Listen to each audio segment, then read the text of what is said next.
பகுதி 1. யாரோ சுட்டுவிட்டதைப் போல சிவப்பு ரகளையாய் மேற்கு வானம். மரங்களில் கட்டிடங்களில் அங்கங்கே மஞ்சள் தடவி விட்டது போன்ற வெளிச்சம். சிக்னலுக்கு சிக்னல் காத்திருந்த வாகனங்களில் ஆட்டோக்கள் மட்டும் கோரஸாக அம்மி கொத்தின. சென்னை நகரம் இரவு நேர யோக்கியத்தனங்களுக்கும் அயோக்கியத்தனங்களுக்கும் தயாராகி கொண்டிருந்தது. அது நீல நிற டொயாட்டோ சரிவில் உருளும் கோழிக்குண்டு போல வழுக்கி கொண்டு வந்து அந்த யுவா காம்ப்ளெக்ஸ் என்று இப்போதே நியான் விரயம் செய்து கொண்டிருந்த 8 மாடி கட்டிடத்தின் பார்க்கிங் பகுதியில் இடம் தேடி ஊர்ந்தது நின்றது. டிரைவர் அவசரமாக இறங்கி பின்புற கதவை திறந்து விட்டதும் இறங்கினார் சுகந்தாஸ்.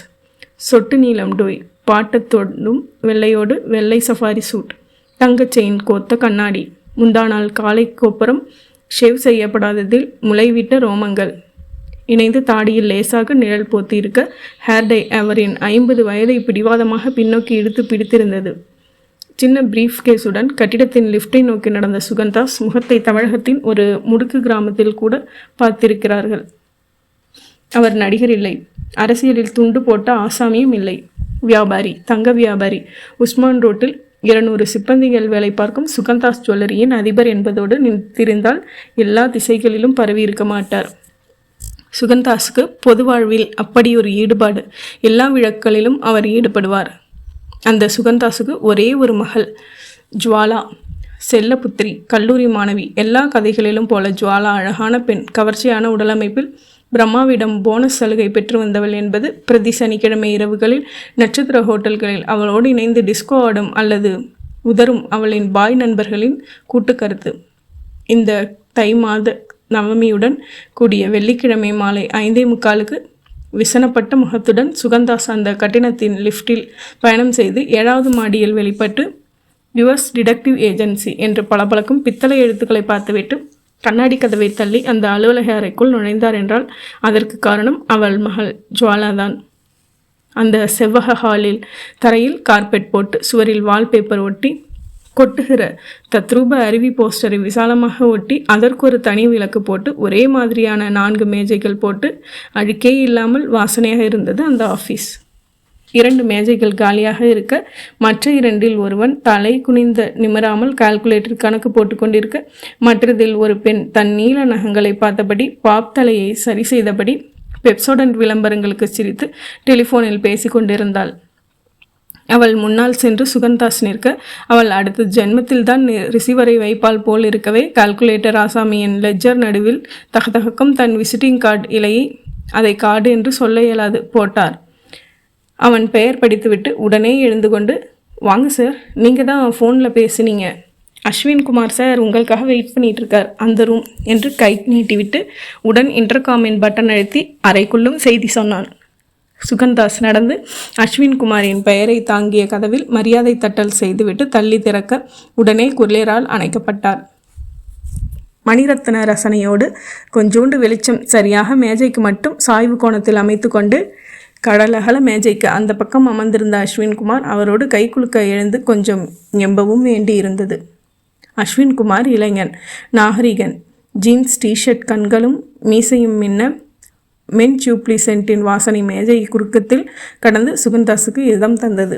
தயவுசெய்து நாற்காலியை எடுத்துக்கொள்ள சொன்ன பிறகு உதட்டில் வைத்து பல்படாமல் கடித்து கொண்டிருந்த பேனாவை அதன் அலங்கார இருக்கையில் செருகிவிட்டு, உங்களுக்கு நான் எந்த வகையில் உதவி செய்ய வேண்டும் மிஸ்டர் சுகந்தாஸ் என்றான் ஒத்தடம் கொடுக்கின்ற ஆங்கிலத்தில். தமிழில் பேசலாமா? ஓ ஷியோர் என்று தோள்களை குலுக்கினான். சுகந்தாஸ் தன் பிரீஃப் கேஸை மடியில் வைத்து கிளிக் கிளிக் சத்தம் இல்லாமல் திறந்து ஒரு கலர் ஃபோட்டோ எடுத்து கண்ணாடி மேஜையில் வைத்து அவன் பக்கம் தள்ள அது வழுக்கி கொண்டு வந்து அவன் விரல் பட்டு மல்லாந்தது. இவ தான் ஜுவாலா, என்னோட ஒரே பொண்ணு. இவளை பற்றின எல்லா விவரங்களும் இதில் எழுதியிருக்க. மற்றொரு காகிதம் எடுத்து வைத்தார். அஸ்வின் குமார் ஜுவாலாவில் இருந்தான். புகைப்படத்திலேயே இளமையின் ஜுவாலைகள் தெரித்தன. அவள் கண்ணசைத்தால் கை கட்டி அம்மிடிமையாக 1,00,000 பேர் தயாராக இருப்பார்கள் என்று தோன்றியது. ஜுவாலாவை நான் கண்காணிக்கணுமா என்றான் அஸ்வின். இல்லை, கண்டுபிடிக்கணும் என்றார். வாட் என்றான். ஜுவாலாவை முந்தா நாள் சாயங்காலத்திலேருந்து காணலை. போலீஸில் இல்லை, நான் போலீஸ்கிட்ட போகலை. ஏன்? நான் ஒரு விஐபி. என்னதான் ஒரு ரெக்வஸ்ட் பண்ணிக்கிட்டாலும் எப்படியும் பத்திரிகைகளுக்கு செய்தி கசிந்திடும். அவங்க கற்பனைகளையும் சேர்த்து கைக்கு வந்தபடி என் பொண்ணை பற்றி எழுதிடுவாங்க. கல்யாணமாக வேண்டிய பொண்ணு. நேற்றும் இன்னைக்கும் என்னோட சொந்த முயற்சியில் பலவிதமாக தேடி பார்த்துட்டேன், அவள் கிடைக்கல. அதனால தான் உங்களுக்கு ஃபோன் செஞ்சேன். நீங்கள் ரகசியமாக துப்பறிஞ்சு என் மகளை கண்டுபிடிச்சி தரணும். எனக்கு பயமாக இருக்குது சார். சுகந்தாஸ் ஒரு தடவை மூக்கை உறிஞ்சி விட்டு தன் கைக்குட்டையை எடுத்து கண்ணாடி கழட்டி கண்களை ஒற்றி கொண்டார். 1 minute சார் என்று அஸ்வின்குமார் இன்டர்காமில் நிவேதா உள்ளே வா என்று அழைக்க வினாடிகளில் அந்த பெண் உள்ளே வந்து மற்றொரு நாற்காலியில் தன் ஸ்கர்ட்டை ஒருக்கி நைத்து அமர்ந்து நோட்புக்கும் பென்சிலுமாக எடுத்துக்கொண்டாள். உதடுகளை லிப்ஸ்டிக்கால் அழுத்தமாக அடிக்கொட்டியிருந்தாள். சார், இப்போது சில அடிப்படையான கேள்விகளுக்கு பதில் சொல்லுங்கள். கடைசியாக ஜுவாலாவை நீங்கள் எப்போ பார்த்தீங்க? முந்தா நாள் காலையில் அவள் காலேஜுக்கு புறப்பட்டு போனப்போ பார்த்தது தான். காலேஜ்லேருந்து எத்தனை மணிக்கு வழக்கமாக திரும்பி வருவா? 6 மணிக்கெலாம் வந்துடுவா. காணோம்னு எப்படி உணர்ந்தீங்க? முந்தா நாள் ஜுவல்லரியை மூடிட்டு 9 மணிக்கு வீட்டுக்கு வந்தப்போ ஜுவாலா இன்னும் வரலைன்னு வேலைக்காரங்க சொன்னாங்க. அவர் சொல்ல சொல்ல நிவேதா ஷார்ட் ஹேண்டில் எழுதி கொள்ள அஸ்வின்குமார் பேப்பர் வெயிட்டி ஓசை இல்லாமல் உருட்டியபடி மேற்கொண்டு கேட்டான். உங்கள் வீட்டில் யார் யார் இருக்காங்க? நானும் ஜுவாலாவும் தான். வேலைக்காரங்க எத்தனை பேர்? வீட்டுக்கு பின்னாடி குவார்ட்டர்ஸில் தங்கி வேலை பார்க்குறவங்க 3 பேர். சமையல்காரன், வேலைக்காரன், தோட்டக்காரன். வந்துட்டு போகிறவங்க 2 பேர், கூர்கார் டிரைவர். அவ்வளவுதான். ஜுவாலா காலேஜுக்கு எப்படி போவா? காலையில் என் காரில் ட்ராப் பண்ணிவிட்டு நான் கடைக்கு போவேன். ஈவினிங் கார் சும்மா இருந்தால் அனுப்பி வைப்பேன். வேலையில் இருந்தால் அவள் ஆட்டோவில் திரும்பிடுவா. முந்தா நாள் ஈவினிங் எனக்கு ஒரு ஃபங்க்ஷன் இருந்ததால் அவளே ஆட்டோவில் வர சொல்லியிருந்தேன். ஜுவாலாவோட ஃப்ரெண்ட்ஸை எல்லாம் விசாரிச்சிங்களா? விசாரிச்சிட்டேன். அவள் காலேஜுக்கு வந்திருந்ததா சொல்கிறாங்க. ஈவினிங் காலேஜ் முடிஞ்சதும் அவளை எதில் போனா எங்கே போனான்னு யாருக்கும் தெரியலை. வேறு எங்கேயும் போகிறதா அவள் யார்கிட்டையும் சொல்லேன்றாங்க. சரி, இன்றைக்கி வரைக்கும் ஜுவாலா சம்மந்தமாக உங்களை யாரும் ஃபோன்லேயோ இல்லை வேறு விதமாகவோ காண்டாக்ட் பண்ணலையா? புரியுது சார். ஜுவாலாவை யாராச்சும் கடத்திட்டு போயிருக்கலாம்னு நினைக்கிறீங்களா? எனக்கும் அந்த சந்தேகம் இருக்குது. ஆனால் அவள் காணாமல் போய் 48 மணி நேரமாச்சு. இது வரைக்கும் அப்படி எவனும் ஃபோன் செய்யலை. அப்படி எவனாச்சும் ஃபோன் செஞ்சு 10 லட்சம் தா 15 லட்சம் தான்னு மிரட்டி இருந்தால் சத்தியமாக நான் உங்ககிட்ட வந்திருக்க மாட்டேன். எனக்கு ஜுவாலா தான் முக்கியம். பணத்தை மூஞ்சியில் வீசி எறிஞ்சிட்டு அவளை மீட்டிருப்பேன். எந்த தகவலும் இல்லாமல் இருக்கிறது தான் எனக்கு ரொம்ப கவலையாக இருக்குது. அப்போது ஜுவாலா தன்னிஷ்டப்படி சுதந்திரமாக தானே விரும்பித்தான் எங்கேயோ போயிருக்காங்கன்னு ஒரு முடிவுக்கு வரலாமா சார்? 2 நாளாக எனக்கு தகவலே சொல்லாமல் அப்படி எங்கே போவா? இந்த மாதிரியெல்லாம் அவன் நடந்துக்கிட்டதில்லை. கொஞ்சம் உணர்ச்சி வசப்படாமல் சொல்லுங்கள். உங்கள் பொண்ணுக்கு லவ் அஃபேர் எதுவும் உண்டா? நோ, நிச்சயமாக கிடையாது. இருக்க வாய்ப்பில்லைன்னு அபிப்பிராயமாக சொல்லுங்கள். இருக்கவே முடியாதுன்னு நிச்சயமாக தீர்மானம் பண்ணாதீங்க. எந்த பொண்ணும் தான் அப்பா கிட்ட பர்மிஷன் கேட்டுட்டு லவ் பண்ணுறதில்ல. அஸ்வின்குமாரின் இந்த ஊகத்தை அவர் ரசிக்கவில்லை என்பதை அவர் கையில் கசங்கிய கைக்குட்டை அறிவித்தது. ஓகே, நான் உங்கள் வீட்டுக்கு வரேன். ஜுவாலாவோட ரூமை பார்க்கணும். ஜுவாலா இப்படி திடீர்னு காணாமல் போனதுக்கு எங்கேயும் ஏதாவது க்ளூ கிடைக்கலாம். எதுக்கும் உங்கள் டெலிஃபோனில் டேப் இணைச்சி வைக்கிறோம். அப்புறம் ஜுவாலாவோட ஃப்ரெண்ட்ஸ் அட்ரஸ் எல்லாம் எனக்கு வேணும். தர்றேன். எங்கள் வீட்டுக்கு எப்போ வரீங்க? நீங்கள் புறப்படுங்க. 1/2 மணி நேரத்தில் நான் வர்றேன். எழுந்து கொண்ட சுகந்தாஸ் அஸ்வின்குமார், எத்தனை செலவானாலும் பரவாயில்லை, அவளை கண்டுபிடிச்சு கொடுத்துருங்க ப்ளீஸ் என்றார். கைக்குட்டை கண்களை தடவி திரும்பியது. சம்பிரதாயமாய் மீண்டும் கை குலுக்கினார். பென்சிலின் டால்ஸை நிறுத்தினாள் நிவேதா. நிவேதா, சுகந்தாஸ் கொஞ்சம் கஷ்டப்பட்டு அழற மாதிரி தெரியல என்றான் அஸ்வின்குமார். ஆமாம், ஆனால் சில பேருக்கு எத்தனை சுகத்திலும் கண்ணீர் வராது பாஸ். புன்னகைத்து கொண்ட அஸ்வின்குமார் ஒலித்த டெலிஃபோனை எடுத்து பேசி வைத்துவிட்டு, ரெண்ட் அனுப்பலையா இன்னும்? இப்படியா ஓனர் ஞாபகப்படுத்துகிற மாதிரி வச்சுக்கிறது என்றான். போஸ்ட் டேட்டட் செக் கொடுக்க கூடாதுன்னு நீங்கள் தான் சொல்லி வச்சுருக்கீங்க பாஸ். போன வாரம் முழுக்க பேங்க் பேலன்ஸ் டைட்டாக இருந்துச்சு. சென்குப்தா செக் நேற்று கிளியர் ஆகிடுச்சு. இன்றைக்கி செக் போட்டு அனுப்பிடுறேன் சார். கூடவே சாரின்னு ஒரு வரி எழுதிடு நிவேதா. அப்புறம் சுகந்தாஸ் மேட்டரை பொறுத்த வரைக்கும் நான் சொல்கிற சில விஷயங்களை செஞ்சு வச்சுடு. நோட் பண்ணிக்கோ. முதல்ல சுகந்தாஸுக்கு ஜுவாலா சொந்த மகள் தானான்னு தெரியணும். அவள் காலேஜில் படிக்கிறது உண்மையா? இந்த ஃபோட்டோவில் இருக்கிறது தான் ஜுவாலாவா? இந்த அடிப்படையான தகவல்கள் எல்லாம் கிளியர் செஞ்சுடு. சரி பாஸ். அப்புறம் இந்த 2 நாளில் சிட்டியில் இளம்பெண் கொலைன்னு ஏதாச்சும் ரிப்போர்ட் ஆயிருக்கான்னு பாரு. சிட்டியில் உள்ள எல்லா ஹாஸ்பிட்டல்லையும் மயக்கமான நிலையில் பொண்ணு யாராச்சும் அட்மிட் செய்யப்பட்டாங்களான்னு விசாரி. டிராஃபிக் டிபார்ட்மெண்ட்லேயும் ஆக்சிடென்ட்ஸ் கேஸ் பற்றி விசாரி. இந்த தகவல் எல்லாம் சேகரித்து வை. நான் சுகந்தாஸ் வீட்டுக்கு போயிட்டு வந்துடுறேன். டெலிஃபோனுடன் இணைகிற வசதியுள்ள டேப் ரெக்கார்டரை பீரோவிலிருந்து எடுத்துக்கொண்டு தனது சுசுகி சாம்ராயில் புறப்பட்டான் அஸ்வின்குமார். பகுதி 2. சுகந்தாஸின் பங்களாவை தூரத்திலிருந்து பார்த்த வினாடியிலேயே ஒரு தாழ்வு மனப்பான்மை ஏற்பட்டது. கிட்டே வந்து பார்த்தபோது பங்களாவை ஒட்டடை அடிக்க துவங்கினால் வேலை முடிய 2 மாதங்களாகும் போல் இருந்தது. தமிழ் தெரிந்த கூர்க்கா சொல்லி வைக்கப்பட்டிருக்க வேண்டும். பெயரை மட்டும் கேட்டுக்கொண்டு கேட்டை திறந்து விட்டான். பைக்கை போர்ட்டிகோவில் டொயோட்டோ காரின் அருகில் நிறுத்தி அணைத்து இறக்கினான் அஸ்வின்குமார். விசிலடித்தபடி காரை துடைத்து கொண்டிருந்த டிரைவர் உடனே விசிலை நிறுத்தி நாக்கை கடைத்து கொண்டான். அதே விசில். அவன் கல்நாயக் பார்த்து விட்டான் அல்லது அந்த உலக புகழ் பெற்ற பாடலை கேட்டிருக்கிறான் என்று செய்திகள் சொல்லின. சார் உள்ளே இருக்கிறாரா என்று இவன் கேட்ட பிறகுதான் இவனை பார்ப்பது போல பார்த்து இருக்கார் என்றான். துடைக்கவில்லை என்றால் நடுநெற்றியில் சுடப்படுவாய் என்று உத்தரவிடப்பட்டவன் போல உடனே வினாடியில் துடைக்க துவங்கினான். அஸ்வின்குமார் அவன் அருகில் வந்து தஞ்சாவூர் டிஸ்ட்ரிக்ட் அணி என்றான் பைக் சாவியை சுழற்றியபடி. ஆமாம், எப்படி தெரியும்? தெரியும். பேர் என்ன? கிருஷ்ணப்பா. வீடு எங்கே? ராயபுரத்தில், மார்க்கெட் பக்கத்தில். சைக்கிளில் வந்துடுவேன். வேலை முடிஞ்சு சைக்கிளில் போயிடுவேன். ஜுவாலா எங்கே போயிருப்பாள்னு நினைக்கிற? நமக்கு என்ன சார் தெரியும்? ஏதாச்சும் தோணுதான்னு யோசிச்சு வை. கொஞ்சம் கழித்து மறுபடியும் உங்ககிட்ட கேட்குறேன். பங்களாவுக்குள் வந்தான். பாதங்களுக்கு கீழே ரோஜாக்களை கொட்டி வைத்தது போல கம்பளம். சுகந்தாஸ் ஃபோனில் இன்னும் 2 நாளில் ரெடி ஆகிடும் சார், கவலைப்படாதீங்க என்று சொல்லி வைத்து, வாங்க அஸ்வின்குமார், நம்ம ஜேவிகேயில் திருப்பதி 8 கொண்டலவாடாவுக்கு 12 லட்சம் ரூபாயில் வைரவால் செஞ்சு போடுறார். நம்மக்கிட்ட தான் ஆர்டர் கொடுத்துருக்கார். என்ன சாப்பிட்றீங்க என்றார். இருக்கட்டும் சார், ஜுவாலாவோட ரூமை முதல்ல பார்த்துடுறேனே. வாங்க. மெத் மாடிப்படிகளில் இருவரும் ஏறி மேலே வந்தார்கள்.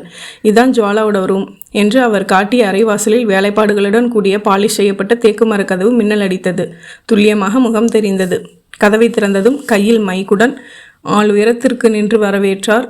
பொடியன் விவகாரத்தில் சமாதானமாக போய்விட்ட மைக்கேல் ஜாக்சன். அருகில் ரூல்டு நோட்டு போல தலையில் வரி வரியாக கட்டிங் செய்து வைத்திருந்த அப்பாச்சி இந்தியன். அப்புறம் கையில் மட்டையோடு அவர் எனர்ஜி கபில் தேவ். மேலுதடு முழுக்க மீசைக்குள் பதுங்கி வைத்த கமல்ஹாசனின் வெற்று மார்பில் லிப்ஸ்டிக்கின் தீற்றல் இருந்தது. இடுப்பு உயரத்திற்கு ஸ்பீக்கர் பாக்ஸ்களுடன் அதிர அதிர சங்கீதம் சொட்ட தயாராய் 1000 வாட்ஸ் மியூசிக் சிஸ்டம். தண்ணீர் படுக்கை. அங்கேயுள்ள குப்பைகள் போல எரியப்பட்டிருந்த சிடி பாக்ஸ்கள், வீடியோ கேசட்கள், குப்பரப்படுத்த மல்லாந்துப்படுத்த புத்தகங்கள். ஒரு புத்தகத்தை எடுத்து தலைப்பு பார்க்க only between you and me என்று போடப்பட்டிருந்தது. மழுப்பலான அட்டை படத்தில் உற்று பார்த்தால் அவள் எதுவும் அணிந்திருக்கவில்லை என்று தெரிந்தது. ரொம்ப உற்று பார்க்க சங்கடமாக இருந்ததால் வைத்து விட்டான். நான் கீழே வெயிட் பண்ணுறேன், நீங்கள் பொறுமையாக இந்த ரூம் முழுக்க நல்லா சோதனை போட்டுட்டு வாங்க. சுகந்தாஸ் வெளியேறினார். வார்ட்ரோப்புகளை திறந்து வியந்தான். ஒரு கடை பிடித்து சுகந்தாஸ் ரெடிமேட்ஸ் என்று போர்டு வைத்து வேறு முதலீடே இல்லாமல் இந்த உடைகளை வைத்து வியாபாரம் செய்ய துவங்கிவிடலாம். வரிசையாக பல நிறங்களில் தொங்கிய அந்தரங்க உடைகளை தனியாக சென்று பார்ப்பதிலேயே ஒரு ஜில் இருந்தது. மனம் கற்பனைகளுக்கு சென்றது. மனத்தையும் உடைகளையும் கலைத்து தேட துவங்கினான். 1 மணி நேரம் கழித்து சோர்ந்து போன முகத்துடன் கீழே இறங்கி வந்த அஸ்வின்குமார் தன் உதடுகளை பிதுக்கினான். அவள் காணாமல் போனதோட சம்மந்தப்படுத்துகிற மாதிரி குறிப்பாக எதுவும் கிடைக்கல. ஆனால் அவள் உபயோகிக்கிற பொருள்களை வச்சு, படிக்கிற புக்ஸ் வச்சு அவளை ரொம்ப மாடர்னான ஒரு டோன்ட் கேர் டைப் பொண்ணாக என்னால் ஊகிக்க முடியுது சார். வாஸ்தவம். கேர் பண்ணிக்கிற பொண்ணாக இருந்தால் அப்பா கவலைப்படுவாரேன்னு கூட யோசிக்காமல் இப்படி தகவல் கொடுக்காம இருப்பாளா என்றார் சுகந்தாஸ். உட்காருங்க, இப்போ காபி சாப்பிடலாமா? பாண்டியா, 2 பேருக்கும் காஃபி எடுத்துட்டு வா என்றதும் ஒரு பித்தளை பூச்சாடியை துடைத்து கொண்டிருந்தவன் உள்ளே சென்றான். காஃபியோடு வந்தான். டீப்பாயில் வைத்தபோது அவன் விரல்களிலேயே கவனித்தான் அஸ்வின்குமார். கருடாழ்வார் போர் நகங்கள். அவனுடைய நகங்களை வெட்ட வேண்டுமென்று தீர்மானித்தால் நெயில் கட்டர் கத்தரி எல்லாம் உதவாது. அச்சாபீஸின் கட்டிங் மிஷினுக்கு தான் அழைத்து செல்ல வேண்டும். நகரப்போன பாண்டியனை 1 நிமிஷம் நில்லுப்பா என்றான் அஸ்வின்குமார். என்ன சார் என்றான் படுபவியமாக. ஜுவாலா ஏதாச்சும் சாமான்கள் கேட்டால் வாங்கி தருவியா? ஓ, வீடியோ லைப்ரரிக்கு என்னத்தான் அனுப்புவாங்க. அவங்களோட சொந்த உபயோகத்துக்கு என்னென்ன வாங்கி கொடுத்துருக்க? பேட்ரி கேட்பாங்க. சில சமயம் தெருமுனையில் மிக்சர் கடையிலேருந்து சூடாக பகோடா கேட்பாங்க. கோந்து, கார்பன், காகிதம்னு படிப்பு சம்மந்தமாக கேட்பாங்க. முக்கியமானது விட்டுட்டியே, இது நீ தானே வாங்கி கொடுத்த. அஸ்வின்குமார் தன் பாக்கெட்டிலிருந்து அந்த மென்தால் சிகரெட் பாக்கெட்டை எடுத்து டீப்பாய் மேல் வைத்தான். வாட் நான்சென்ஸ் இஸ் திஸ் என்றார் சுகந்தாஸ். பதறாதீங்க சார், ஜுவாலாவோட ரூம்லேருந்து தான் எடுத்தேன். கொஞ்சம் காட்டமாக விறுவிறுன்னு இருக்கிற மென்தால் சிகரெட்டு. சொல்லுப்பா, இதை நீ தானே வாங்கி கொடுத்த. பாண்டியன் தயங்கினான். பின்னந்தலையை பீத்து விடுவது போல தேய்த்தான். சொல்லுடா ராஸ்கல், பதில் சொல்டா கத்தினார் சுகந்தாஸ். ஆமாங்க, யார்கிட்டையும் சொல்லாதேன்னு சொல்லி காசு கொடுத்து வாங்கிட்டு வர சொல்லுவாங்க. தினம் ஒரு பாக்கெட்டா? ஐயோ இல்லைங்க, வாரத்துக்கு 1 தடவை. நான் கூட சொன்னேங்க இதெல்லாம் வேணாம்னு. அதுக்கு அவங்க இது தலைவலிக்கு நல்லது பாண்டியா, உனக்கு தெரியாதுன்னு சொல்லிட்டாங்க. அப்புறம் வேறு என்னெல்லாம் வாங்கி கொடுத்துருக்க? சத்தியமாக வேறு எதுவும் வாங்கி கொடுத்தது இல்லைங்க. சுகந்தாஸ் அந்த சிகரெட் பாக்கெட்டை கையில் எடுத்து பார்த்து, என் மகளா, என்னால் நம்பவே முடியலையே என்றார். இன்றைக்குள்ள தலைமுறைக்கு எல்லாத்தையும் அனுபவித்து பார்க்குற துடிப்பு இருக்குது சார். இதில் ஆச்சரியப்படுறதுக்கு எதுவும் இல்லை. ஜுவாலாவுக்கு இன்னொரு முகம் இருக்கணும். அவளோட நெருங்கி பழகிற தோழிகளை விசாரிக்கணும். சுகந்தாஸ் தயாராக எழுதி வைத்திருந்த 7 பெண்களின் விலாசங்கள் கொண்ட காகிதத்தை நீட்டினார். ஜுவாலாவுக்கு இந்த 7 பேரும் ரொம்ப க்ளோஸ். வீட்டில் ஒரு சின்ன விருந்தானாலும் சரி, பிக்னிக் போகிறதா இருந்தாலும் சரி, இந்த 7 பேர் இருப்பாங்க. ஐசி, உங்கள் வீட்டோட இருக்கிற சமையல்காரனையும் தோட்டக்காரனையும் கூப்பிடுங்களேன், பார்த்து வச்சுக்கிறேன். தோட்டக்காரன் துரைசாமி அவன் ஊரில் திருவிழான்னு ஊருக்கு போய் 4-5 நாளாச்சு. சமையல்காரனை வர சொல்கிறேன். போடா, போய் நல்ல தம்பியை வர சொல்லு. நல்ல தம்பி வேட்டி, கை வைத்த பனியன், தோளில் சிவப்பு ஈரழை துண்டோடு வந்தார். பகுதி 3. அஸ்வின்குமார் தன் டிடெக்டிவ் ஏஜென்சியின் அலுவலகத்திற்கு திரும்பிய போது நிவேதாவும் ஹரியும் அவனுக்காக காத்திருந்தார்கள். மணி சில்வண்டுகளின் பின்னல்களுடன் கூடிய 9:30. என்னாச்சு பாஸ், எனி டெவலப்மெண்ட் என்றால் ஒரு கொட்டாவியை மெல்ல துப்பிய நிவேதிதா. ஜுவாலாவுக்கு மென்தால் சிகரெட் பிடிக்குங்கிற தகவல் தான் டெவலப்மெண்ட்டு என்ற சுழல் நாற்காலியில் அமர்ந்தவன் சுகந்தாஸ் வீட்டில் விசாரித்தவர்களை பார்த்தவைகளை விசாரித்துவிட்டு, அந்த 7 ஃப்ரெண்ட்ஸில் 5 பேரை பார்த்து விசாரிச்சுட்டு வந்துட்டேன், அதுதான் லேட் என்றான். என்ன சொல்கிறாங்க என்றான் ஹரி. ஆளாளுக்கு ஒரு தகவல் சொல்கிறாங்க. ஜுவாலாவுக்கு ஒரு சரியான ஃபிகர் கொடுக்க முடியல. சனிக்கிழமை தவறாமல் டிஸ்கோ ஆடுவாளாம், மெடிடேஷன் கிளாஸுக்கும் போவாளாம். ஜுவாலாவோட ரூமை பார்த்தவங்களுக்கு அவளுக்கு தியானம் தெரியும்னு நம்புறதுக்கு சிரமமாக இருக்கும். லவ் உண்டாமா என்றாள் நிவேதா. அந்த கேள்வி கேட்டால் ஏதோ கெட்ட வார்த்தையை சொல்லிட்ட மாதிரி தான் பார்க்குறாங்க அவளோட ஃப்ரெண்ட்ஸு.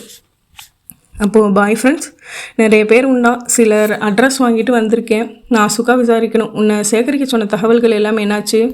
விசாரிச்சிட்டேன் பாஸ். அப்படி எதுவும் கொலை ரிப்போர்ட் ஆகலை. நோ ஆக்சிடென்ட்ஸ் என்றாள் நிவேதா. சுகந்தாஸ் சொன்ன தகவல்கள் IS முத்திரை குத்தின உண்மைகள். உங்களோட கெஸ் என்ன பாஸ்? அந்த வீட்டில் எந்த வேலைக்காரனோட பார்வையும் சரியில்லை. ஏதோ நடந்திருக்கு. உதாரணமாக நான் ஒரு கற்பனை சொல்கிறேன். தன் மகள் பற்றி ரொம்ப உயர்வாக நினச்சிக்கிட்டு இருக்க சுகந்தாஸுக்கு ஜுவாலா பற்றி ஓர் அதிர்ச்சியான செய்தி தெரிய வரணும்னு வச்சுக்கலாம். அவர் என்ன செய்வார்? கூப்பிட்டு கண்டிப்பார் என்றான் ஹரி. கண்டிக்கிறப்ப ஜுவாலா எதிர்த்து பேசி ஆத்திரத்தை தூண்டினா என்ன செய்வார்? அடிக்கிறப்போ படாத இடத்துல அடி செம்மத்தையாக விழுந்தா ஜுவாலா என்ன ஆவா? மை காட், ஜுவாலா எஜேத்தியாக செத்து போய் சுகந்தாஸ் அதை மறைச்சி மகள் காணாமல் போனதாக நாடகம் ஆடிட்டுருக்காருன்னு நினைக்கிறீங்களா பாஸ்? எல்லா விதமாகவும் நினைக்க வேண்டியது நம்ம கடமை நிவேதா. தோட்டக்காரன் துரைசாமி அவனோட சொந்த ஊர் பல்லடத்துக்கு திருவிழாவுக்கு போயிருக்கிறதா சொன்னார். அவனோட அட்ரஸ் வாங்கியிருக்கேன். பல்லடத்தில் என் ஃப்ரெண்டு ஐயப்பன் பால் பண்ண வச்சுருக்கான். அவனை பிடி, சொல்கிறேன். நிவேதா டெலிஃபோன் நம்பர்கள் அடங்கிய புத்தகத்தை புரட்டி பல்லடத்துக்கான STD கோடு எண் பார்த்து கொண்டு டயல் செய்து பேசி, இந்தாங்க பாஸ், அவரே பேசுகிறார் என்றாள். ஹலோ ஐயப்பன், எப்படி இருக்க? ஒரு அட்ரஸ் சொல்கிறேன், குறிச்சிக்கோ. துரைசாமி 17 ராமர் கோயில் தெரு, பல்லடம். ஒரு உதவி செய்யணும்னு. இந்த துரைசாமி மெட்ராஸில் ஒரு பெரிய வீட்டில் தோட்டக்காரனாக வேலை பார்க்குறான். தற்சமயம் உங்கள் ஊருக்கு வந்திருக்கான். அவன் அங்கே தான் இருக்கானான்னு விசாரி. அவன் ஆள் எப்படிப்பட்டவன்னு அக்கம் பக்கத்தில் கொஞ்சம் விசாரி. அவன் வேலை பார்த்து வீட்டு பொண்ணை காணும். இதில் அவன் சம்மந்தப்பட்டிருக்கலாம்னு ஒரு சின்ன சந்தேகம். அந்த கோணத்திலேயே விசாரி. சரி, நாளைக்கு விசாரித்து தபால் எழுதுகிறேன். அடே, பொண்ணு பார்த்துட்டு போகிறவன் பதில் சொல்கிற மாதிரி சொல்கிறியே, இது ரொம்ப அர்ஜென்ட் கண்ணா. இப்போவே புறப்பட்டு விசாரிக்க ஆரம்பி. நாளைக்கு காலையில் எனக்கு ஃபோன் பண்ணி தகவல் சொல்லு. சரி, பண்ணுறேன். ஆமாம், உங்கள் ஊரில் இப்போ திருவிழா நடக்குதா? திருவிழாவா? இப்போ ஏது? பங்குனி மாதம் தானே நடக்கும். ரைட், வைத்து விட்டு துரைசாமி பற்றி தகவல் தெரிஞ்சிருச்சு. அவன் ஊரில் திருவிழான்னு பொய் சொல்லிட்டு புறப்பட்டு போயிருக்கான் என்றான் அஸ்வின்குமார். பாஸ், நீங்கள் யூகம் செய்கிறது சரியோன்னு தான் படுது. ஏன்னா யாராச்சும் கடத்திட்டு போயிருந்தா இவ்வளவு நேரத்துக்கு தொடர்பு கொண்டிருப்பாங்க. வீட்டை பிடிக்காமல் கோபமாக அவள் போயிருந்தா 4 வரி லெட்டராவது எழுதி வச்சுட்டு போயிருக்கணும். அதுவும் இல்லை. ஒருவேளை ஜுவாலா லெட்டர் எழுதி வச்சுருந்தது அதை சுகந்தாஸ் கவனிக்காமல் விட்டுருந்தா என்றாள் நிவேதா. என்ன உளர்ற? அவர் கவனிக்காமல் தவறி இருந்தால் என் பார்வையில்லாது பட்டிருக்கணுமே. அப்பாவுக்கு லெட்டர் எழுதி பரன்லையா வச்சுட்டு போவா? ஹரி, உனக்கு ஒரு வேலை தர்றேன் என்றான் அஸ்வின்குமார். சொல்லுங்கள் பாஸ். சுகந்தாஸோட டிரைவர் கிருஷ்ணப்பாவோட ராயபுரம் அட்ரஸ் தரேன். நீ புறப்பட்டு போ. அவன் டியூட்டி முடிஞ்சு 10 மணிக்கு மேலே தான் வீட்டுக்கு போவானான். அவனை கண்காணி. அவன் எங்கேயாச்சும் போனால் விடாமல் ஃபாலோ பண்ணு. அவன் வீட்டு ஜன்னலில் மைக்ரோஃபோன் பொருத்தி அவன் தன் பொண்டாட்டியோட என்ன பேசுகிறான்னு தூரத்துலேருந்து கவனி. ஹரி புறப்பட்டு போனதும், வாணிவேதா, உன்னை வீட்டில் விட்டுட்டு போகிறேன். காலையில் 2வது ரவுண்டு விசாரணை ஆரம்பிக்கலாம். இதுக்கு நடுவில் நான் வேறு ஒரு ஐடியா கூட வச்சுருக்கேன் என்றான் அஸ்வின்குமார்.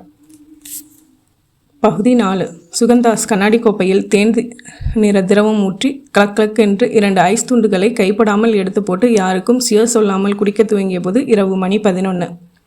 சுவரில் பெரிய சைஸில் இவரும் ஜுவாலாவும் சிரித்து கொண்டிருக்க புகைப்படத்தை பார்த்தார். கண்கள் கலங்கின. கைக்குட்டை தேடிய போது டெலிஃபோன் அழைத்தது. எடுத்து சுகந்தாஸ் பேசுகிறேன் என்றார். வணக்கம் சுகந்தாஸ், உங்கள் பொண்ணை காணாமல் ரொம்ப தான் பதச்சு போயிட்டீங்களா என்றது ஒரு முரட்டுக்குலை. ஹலோ, யார்? அவர் கை உடனடியாக நீண்டு இணைப்பு டேப் ரெக்கார்டை ஆன் செய்தது. என்ன சார், நீங்கள் போலீஸுக்கிட்ட போவீங்கன்னு பார்த்தா ப்ரைவேட் ஆசாமிக்கிட்ட போயிட்டீங்களே. போலீஸில் சொல்லியிருந்தால் நியூஸ் பேப்பரில் வரும்.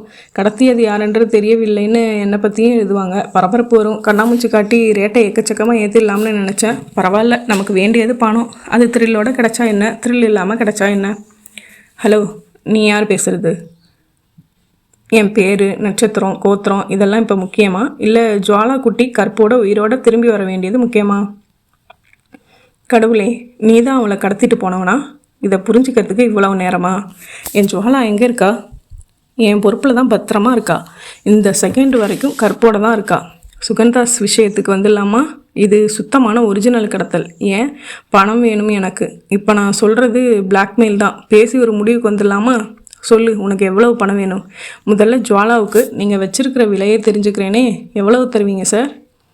என் பொண்ணுக்கு நான் விலை வைக்கிறதா? நோ, என்னை சித்திரவதை பண்ணாத. உனக்கு எவ்வளவு வேணும் அதை சொல்லு. எனக்கு பேராசையெல்லாம் கிடையாது. உங்கள் சொத்தோட மொத்த மதிப்பு எனக்கு தெரியும். ஜுவாலா உங்களுக்கு ஒரே பொண்ணுங்கிறதும் தெரியும். எக்கச்சக்கமாக வாங்கி நான் என்ன பண்ண போகிறேன்? ஜஸ்ட்டு 25 லட்சம் போதும். ரொம்ப சீப்பாக இல்லை? தர்றேன், கண்டிப்பாக தர்றேன். இன்னும் ஜாஸ்தி கேட்டிருக்கலாமோ? இதை பாரு, விளையாடாதே. நீ கேட்குற, நான் தரதா சம்மதிச்சிட்டேன். ஜுவாலாவை எதுவும் செஞ்சிடாதே. நேர்மையாக நடந்துக்கணும். நீ தொழிலில் நேர்மையோடு நடந்துப்பான் சார். இந்த சரி, எப்படி பணத்தை தர்றதுன்னு பேசலாமா? அதுக்கு முன்னாடி முதல்ல ஜுவாலாவே பேச சொல்லு. உடனே நான் அவளோட பேசணும். நான் வெளியில் பப்ளிக் பூத்துலேருந்து பேசிகிட்ருக்கேன். ஜுவாலாவை வச்சுருக்கிற இடத்துல ஃபோன் இல்லை. ஜுவாலா என்கிட்ட தான் இருக்காள்னு உங்களுக்கு நம்பிக்கை வரணும் இல்லையா? அதனால் உங்களுக்கு ஃபோன் பேசுகிறதுக்கு முன்னால் நான் ஒரு காரியம் செஞ்சுட்டு தான் வந்திருக்கேன். அதாவது உங்கள் வீட்டு பின்பக்கம் காம்பவுண்ட் தாண்டி ஜுவாலாவோட ஹேண்ட்பேக்கை வச்சுருக்கேன். ஜுவாலாவை காலேஜ் வாசல்லேருந்து நான் கடத்திட்டு வந்தப்போ அவள் வச்சிருந்த ஹேண்ட்பேக் அது. நான் லைன்லேயே இருக்கேன். போய் முதல்ல அதை எடுத்துகிட்டு வாங்க சார். சுகந்தாஸ் ரிசீவரை தனியாக கிடத்திவிட்டு அவசரமாக படிகள் இறங்கி வீட்டின் பின்புற விளக்குகளை போட்டு கொண்டு வந்து தேடினார். வாதாமரத்தின் அகல இலைமெத்தைக்கு நடுவில் புலித்தோல் போல் புசு புசுவென்று இந்த ஜுவாலாவின் ஹேண்ட்பேக் கிடந்தது. கையில் எடுத்து பார்த்தார். சந்தேகமே இல்லை, இது ஜுவாலாவோட இதுதான். திறந்து உள்ளே பார்த்தார். ஜுவாலாவின் கைக்குட்டை, லிப்ஸ்டிக், கொஞ்சம் பணம் இருந்தது. மீண்டும் அறைக்கு வந்து ரிசீவரை எடுத்தார். ஹலோ, சொல்லு. ரைட்டா, இப்போது மேற்கொண்டு பேசலாமா? 25 லட்சத்தை நாளைக்கு ராத்திரிக்குள்ளே ரெடி செய்ய முடியுமா? முடியும். பழைய நோட்டுகளாக வேணும். ஒரு பெட்டியில் அடுக்கி எடுத்துக்கிட்டு ராத்திரி 1 மணிக்கு நீங்கள் மட்டும் சென்ட்ரல் ஸ்டேஷன் வாங்க. மெட்ராஸ் லக்னோ எக்ஸ்பிரஸ் நிற்கும். அதில் ஃபஸ்ட்டு கிளாஸ் கம்பார்ட்மெண்ட்டுக்கு வாங்க. E3ங்கிற நம்பர் கூபையில் சீட்டுக்கு அடியில் பெட்டியை வைங்க. இறங்கி திரும்பி பார்க்காம போயிடுங்க. அந்த டிடெக்டிவ் யோசனையை கேட்டுக்கிட்டு பெட்டி எடுக்க வர்ற என்னை மடக்கிறதுக்காக ஏதாச்சும் குறுக்கு யோசனை செஞ்சால் ஜுவாலா கடற்கரையோரமாக உங்களுக்கு கிடைப்பா. அப்போது அவகிட்ட 2 விஷயம் மட்டும் இருக்காது. ஒன்று கற்பு, இன்னொன்று உயிர். அந்த மாதிரி ஏற்பாடு செஞ்சுட்டு தான் பெட்டி எடுக்க நான் வருவேன். இல்லை, அந்த மாதிரியெல்லாம் எதுவும் செஞ்சிடாதே. நான் கண்டிப்பாக பணம் தரேன். எனக்கு ஜுவாலா தான் முக்கியம். பெட்டி எடுத்துக்கிட்டு நான் என்னோடய இடத்துக்கு போய் எண்ணி சரி பார்த்துட்டு அதுக்கப்புறம் தான் ஜுவாலாவை விடுவிப்பேன். நாளைக்கு ராத்திரி 1 மணிக்கு சென்ட்ரல் வச்சிடுறேன். எதிர்முனை வைக்கப்பட்டதும் டேப்பை நிறுத்தின சுகந்தாஸ் சிந்தனையில் ஆழ்ந்தார். அஸ்வின்குமாரை அழைத்து விவரங்களை சொல்வதா வேண்டாமா? சொன்னால் அவன் என்ன செய்வான்? பணம் கொடுக்காமலேயே உங்கள் மகளை மீட்க காட்டுகிறேன் என்று சவடால் பேசுவான். இவன் கண்டுபிடிக்கிறேன் என்று ஏதாவது செய்யப்போக கடத்தல் ஆசாமி ஆத்திரப்பட்டு ஜுவாலாவை ஏதாவது செய்துவிட்டால் நஷ்டம் யாருக்கு? 25 லட்சம் எனக்கு பெரிய விஷயம் இல்லை. சுலபமாக சம்பாதித்து விடுவேன். இந்த மிரட்டல் விவரத்தை அஸ்வின்குமாரிடம் தெரிவிப்பதில்லை என்று தீர்மானத்திற்கு வந்தார். பகுதி 5. காலை 8 மணிக்கு அஸ்வின்குமார் பைக்கை கட்டிடத்தின் அண்டர் கிரவுண்டில் உள்ள பார்க்கிங் பகுதியில் நிறுத்திவிட்டு லிஃப்டில் தன் அறைக்கு வந்தபோது ஹரி உம்மென்று இருந்தான். நிவேதா உற்சாகமாக இருந்தாள். தலையை நூடுல்ஸ் போல என்னவோ சிக்கலாக ஹேர் ஸ்டைல் செய்து வைத்திருந்தாள். பாஸ், நேற்று ராத்திரி 11 மணிக்கு சுகந்தாஸுக்கு ஃபோன் வந்திருக்கு. பணம் கேட்டு மிரட்டி இருக்கான். ஆனால் சுகந்தாஸ் நமக்கு தெரிவிக்காமல் மறைச்சிட்டாள் என்றாள் நிவேதா. என்ன சொல்கிற நீ? எப்போ ஃபோன் வந்தாலும் உடனே எனக்கு தகவல் தர சொல்லியிருந்தேனே. என் வீட்டு ஃபோன் நம்பரும் கொடுத்துருந்தேனே. சரி, உனக்கு எப்படி தெரியும்? எக்ஸ்சேஞ்சில் உங்கள் ஃப்ரெண்டு அர்ஜுன்கிட்ட சொல்லி வச்சுருந்தீங்க இல்லையா? அவர் இப்போ கூப்பிட்டு தகவல் சொன்னார். அந்த காலை ட்ரேஸ் பண்ணினாமா? நுங்கப்பாக்கத்தில் பப்ளிக் பூத்தோட நம்புகிறான். பேசினது யாராம்? என்ன பேசினானாம்? நான் டேப் இணைச்சிருக்கிறதால எப்படியும் அதில் பதிவாகும்னு அர்ஜுன் பேச்சை சரியாக கவனிக்கலையாம். காலை ட்ரேஸ் பண்ணுறதுலேயே குறியாக இருந்தாராம். 25 லட்சம் சென்ட்ரல் ஸ்டேஷன் காதில் விழுந்துச்சாம். இவ்வளவு நடந்திருக்கு, இவர் ஏன் நமக்கு சொல்லலை? நம்ம உதவியை தேடினா ஜுவாலாவுக்கு ஆபத்துன்னு அவன் மிரட்டியிருப்பான். அதுக்காக நிவேதா, எனக்கு சில சந்தேகங்கள் தெளிவாயிட்டா ஒரு பைசா செலவு இல்லாமல் ஜுவாலாவே மீட்டிடலாம் என்ற அஸ்வின்குமார் ஹரியிடம், என்னாச்சு, நேற்று டிரைவர் கிருஷ்ணப்பாவை ஃபாலோ செஞ்சியே ஹரி என்றான். பாஸ், என்னை மன்னிச்சிருங்க. நேற்று ராயபுரத்தில் அந்த கிருஷ்ணப்பா வீட்டுக்கு பக்கத்தில் போய் காத்திருந்தேன். சைக்கிளில் அவன் வீட்டுக்கு வந்தான். சீக்கிரம் சோத்த போடு, நான் வெளியில் போகணும்னு மட்டும் பொண்டாட்டிக்கிட்ட பேசினான். வேறு ட்ரெஸ்ஸு போட்டுக்கிட்டு வெளியில் நடந்தான். இடைவெளி விட்டு நான் ஃபாலோ செஞ்சேன். திடீர்னு ஒரு சினிமா தேட்டருக்குள்ளே நுழைஞ்சான். நானும் டிக்கெட் எடுத்துக்கிட்டு போய் உட்கார்ந்தேன். அவனை என் பார்வையிலே வச்சுருக்கிற மாதிரி தான் உட்கார்ந்தேன். பழைய சிவாஜி படம் ரொம்ப ரசித்து பார்த்துக்கிட்டு இருந்தேன்னா கோட்டை விட்டுட்டேன். அவன் எப்போ எந்திரிச்சு போனான்னே தெரியல, காணோம். வெளியில் வந்து தேடி பார்த்துட்டு எப்படியும் வீட்டுக்கு தானே வரணும்னு பழையபடி வீட்டுக்கு எதிரில் காத்திருந்தேன். ராத்திரி 2 மணிக்கு வந்து சேர்ந்தான். பொண்டாட்டிக்கிட்ட எதுவும் பேசாமல் படுத்து தூங்கிட்டான். நான் மைக்ரோஃபோனை எடுத்துகிட்டு வந்துட்டேன். போடா முட்டாள், பாதி படத்தில் எந்திரிச்சு அவன் எங்கே போனான் அதானே முக்கியம். அதை கோட்டை விட்டுட்டு வந்து நிற்கிறியே. அஸ்வின்குமார் கோபமாக கத்திவிட்டு ஒலித்த டெலிஃபோனை எடுத்தான். ஹலோ அஸ்வின்குமார். அஸ்வின், நான் பல்லடத்துலேருந்து ஐயப்பன் பேசுகிறேன். சொல்லுப்பா, நீ சொன்ன அட்ரஸில் துரைசாமியோட அப்பா மட்டும்தான் இருக்கார். அவன் ஊருக்கு வந்து 2 வருஷமாச்சுன்னு சொல்கிறார். ஊரில் அவனுக்கு அவ்வளவு நல்ல பேர் இல்லையப்பா. ஆடு கோழி எல்லாம் திருடி விற்றுருக்கான். பல தடவை மாட்டிக்கிட்டு வாங்கியிருக்கான்.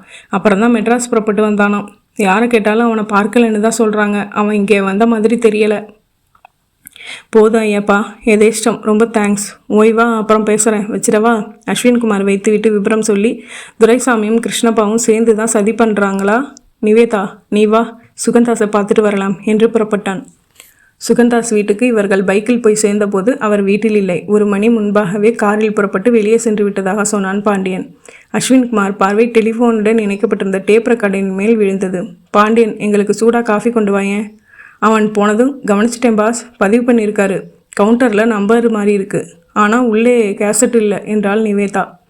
நமக்கு தெரிவிக்க வேணாம்னு நினச்சிருக்காருன்னு நல்லா தெரியுது நிவேதா. போர்ட்டிகோவில் கார் வந்து நின்று ஒரு பெரிய சூட்கேஸோடு உள்ளே வந்த சுகந்தாஸ் அவர்களை பார்த்ததும் லேசாக அதிர்ச்சி அடைந்தார்.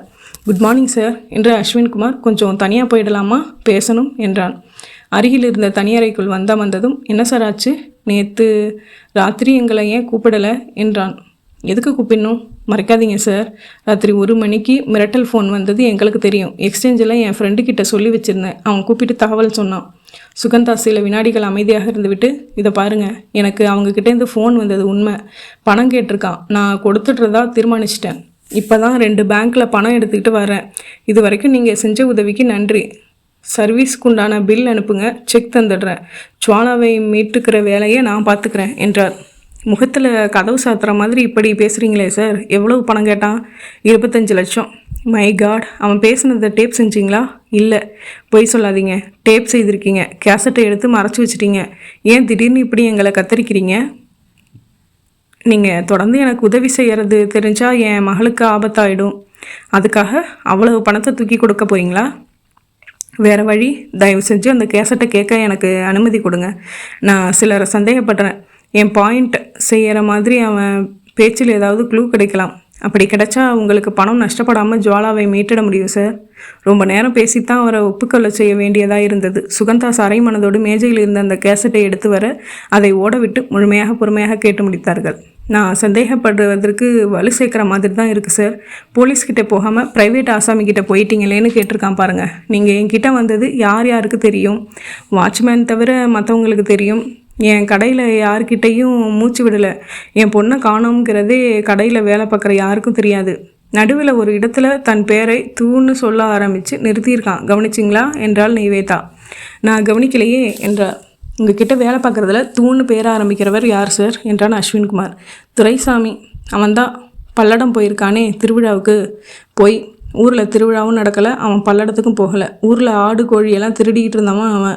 இந்த கடத்தலை செய்திருக்கலாம். அவன் குரல் மாதிரி தெரியுதா? யோசிங்க. அப்படி சொல்ல முடியாது, ஆனால் எங்கேயோ கேட்ட குரல் மாதிரி தான் தெரியுது. அவசரப்படாதீங்க. ராத்திரி 1 மணிக்குத்தானே சென்ட்ரல் ஸ்டேஷன் வர சொல்லியிருக்கான். அதுக்குள்ளே அவனை பிடிக்க முடிஞ்சா உங்களுக்கு சந்தோஷம் தானே? வேணாம், நீங்கள் இப்போது அவனை விசாரிக்க போக அவனுக்கு இது தெரிய வந்து ஆத்திரமாயிட்டா பாதிக்கப்பட போகிறது ஏன் ஜுவாலா சார். கடத்திட்டு போய் பணம் கேட்டு மிரட்டுறது வேற. எவனாக இருந்தாலும் சரி, இல்லை அது துரைசாமியாக இருந்தாலும் சரி, நான் விவகாரம் பண்ணிக்க தயாரில்லை. உதவுங்கன்னு உங்ககிட்ட வந்தது நான் தான். உதவினது போதும்னு இப்போ சொல்கிறதும் நான் தான். கண்டிப்பாக சொல்கிறேன். இதுக்கு மேலே நீங்கள் இதில் மெனக்கட தேவையில்லை. அப்போ புறப்படுறீங்களா என்றார் சுகந்தாஸ் கராராக. அப்புறம் உங்கள் இஷ்டம். எழுந்து கொண்டான் அஸ்வின்குமார். அவனை தொடர்ந்து வெளியேறினாள் நிவேதா. போர்ட்டிகோவில் கார் அருகில் என்ற புத்தகம் படித்து கொண்டிருந்த டிரைவர் கிருஷ்ணப்பாவின் தோளில் கை வைத்தான் அஸ்வின்குமார். அவன் சின்ன திடுக்கிடுடன் திரும்பி பார்த்து, என்ன சார் என்றான். நேற்று சிவாஜி படம் இருமலர்கள் ரொம்ப நல்லா இருந்துச்சு இல்லையா? நானும் வந்திருந்தேன். உன்னை தியேட்டரில் பார்த்தேன். அவன் சற்று தடுமாறி ஆமாம் என்றான். அதென்ன பாதி படத்தில் எந்திரிச்சு போயிட்ட நீ? கவனிச்சிங்களா? என்னமோ தெரியல, திடீர்னு தலைவலி வந்துருச்சு, கிளம்பிட்டேன்.